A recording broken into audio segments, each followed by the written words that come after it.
ইনস্টলমেন্টে bike ক্রয় করে এক সপ্তাহের মধ্যে নিজের বাইকসহ নগদ অর্থ খোয়ালো এক নিরীহ যুবক। ইয়ামা শোরুমের প্রতারণার শিকার হয়ে এবং কর্তৃপক্ষের দুর্ব্যবহার ও অশালীন আচরণের জন্য অবশেষে ধর্মনগর থানায় এজাহার দায়ের করল সর্বহারা ওই যুবক।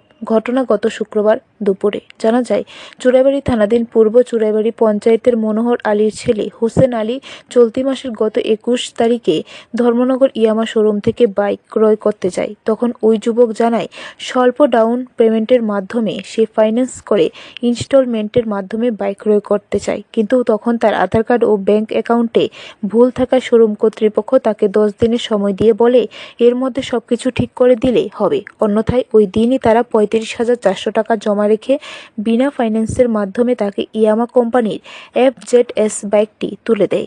যথারীতি হোসেন আলী এই টাকার বিনিময়ে বাইক নিয়ে আসে এবং 10 দিনের মাথায় তার প্রয়োজনীয় নথি সংশোধন করে শোরুমে জমা দেওয়ার কথা ছিল। ইতিমধ্যে মাত্র 5 দিনের মাথায় গতকাল অর্থাৎ শুক্রবার শোরুম কর্তৃপক্ষ তাকে ডেকে নিয়ে আচমকায় বাইক সমেত নগদ অর্থ রেখে গালিগালাজ করে তাড়িয়ে দেয় বলে অভিযোগ। কিন্তু কী কারণে এই আচরণ করল শোরুম কর্তৃপক্ষ তা বুঝে উঠতে পারেনি দিনমজুর ওই যুবক।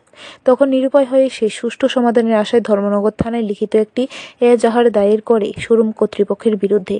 এখন দেখার প্রতারণার শিকার হওয়া এই নিরীহ যুবকটি কি ন্যায় বিচার পাবে, নাকি প্রভাবশালী শোরুম কর্তৃপক্ষ এভাবে প্রতারণার ফাঁদ পেতে বাইক বিক্রির নামে হাজার হাজার টাকা হাতিয়ে নেবে। তাই এইভাবে ইয়ামা শোরুমের প্রতারণার ফলে আরও শত শত ক্রেতারা আতঙ্কিত হয়ে পড়বে। কালে ফাইন্যান্স থেকে আমি ইয়াম্মা শোরুম থেকে বাইক কিনা দিয়েছি। আমার ফাইন্যান্স থেকে 35,400 টাকা দিয়েছি। আমি বাইক কিনতাম, আমার বাইক দিয়েছে কাগজপত্র দিয়া ডেলিভারি।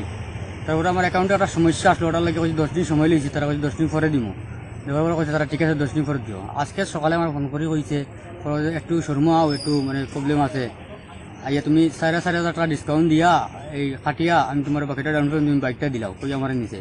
যাওয়ার পরে আমার লগে অশ্লীল কথা ব্যবহার কথা করিয়া বাইকটা সার্ভিস সুবিধা রাখিয়া আমার কাছে কিয় টাকা কিয় কিতা কিছু আমাদের তারা ইয়া দিছে। পরে আমার আর বাইকও দিছে না, টাকাও দিছে না, কিছু না। ব্যুরো রিপোর্ট, খবর ত্রিপুরা।